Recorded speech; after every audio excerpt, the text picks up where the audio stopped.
Hello everyone. Today we're gonna learn how to configure SSH or secure shell. First, open up your file for configuring SSH. After opening the file, you can see a PC1 and a switch already connected to each other and set up with the corresponding address that can be found in the addressing table.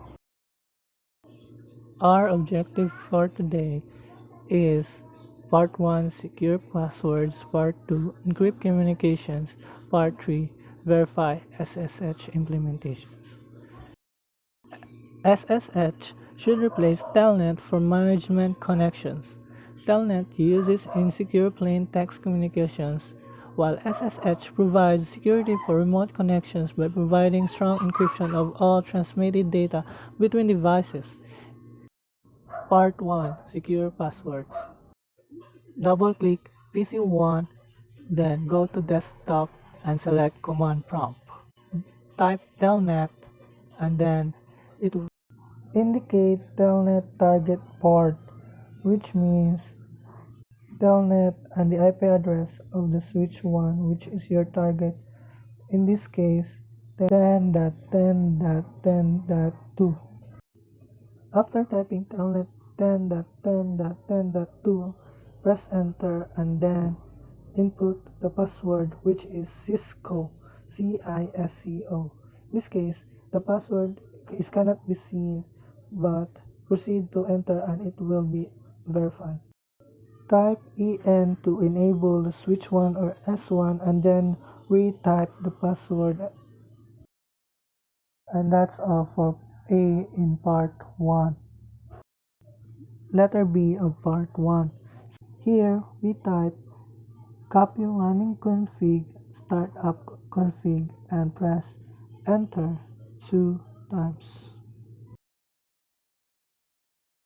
To show the configuration in C part 1, type show running config and then enter multiple times until it shows the end.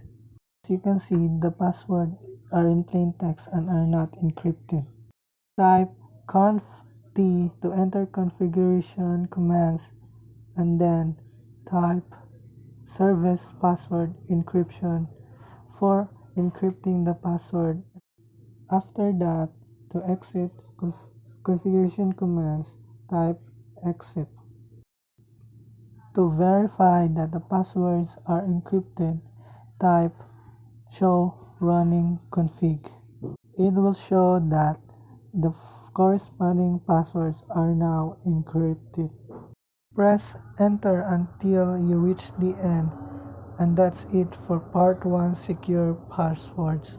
Now we will proceed to part 2 encrypt communications. Step 1. Set the IP domain name and generate secure keys. Go to configuration commands by typing conf t.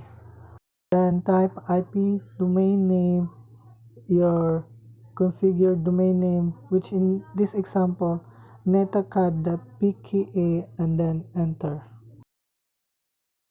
Secure keys are needed to encrypt the data. To generate the RSA keys, type crypto key generate RSA. Then enter. It will indicate how many bits in the module. But since we are gonna use 1024 key length, type 1024 and then enter. And press enter one more time. And that's it for step 1. Then we proceed to step 2, create an SSH user and reconfigure the VTY lines for SSH only access. To create an administrator user with Cisco as a secret password, type username administrator secret Cisco and then press enter.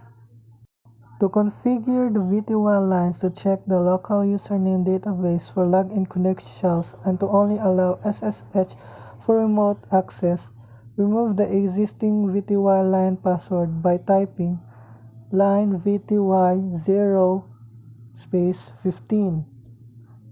Then press enter and then type log in local, and then press enter, then type transport input SSH, then press enter.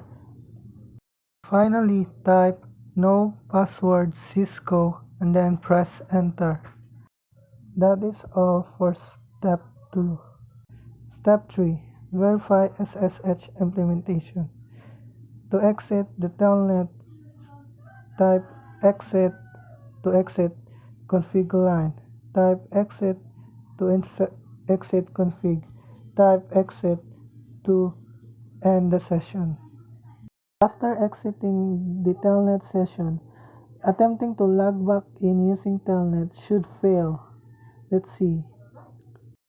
Type telnet 10.10.10.2 to log back in the telnet session. That attempt should fail, as you can see here. Next, we try to log in using SSH. To access SSH, type SSH and press enter without any parameters to reveal the command usage instruction. Type SSH in capital letter minus L in lowercase administrator 10.10.10.2, which is the IP address of the switch. Then press enter. Type password, which is Cisco in small letters, but in this I mistyped, so I will retype Cisco again.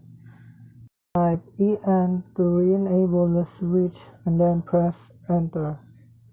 Then type the password again, which is Cisco, and then press enter. Here I mistyped because I forgot what's next and I'm getting sleepy, but just ignore my mistakes. And the next step is type show running config to show your following configuration. And that's it. You're done. To exit, just type exit. And then finally, to check your results, click the check results here and then choose assessment, and then you're basically done. Perfect. Thank you for watching this video. Comment down below if you have any questions. See you next time.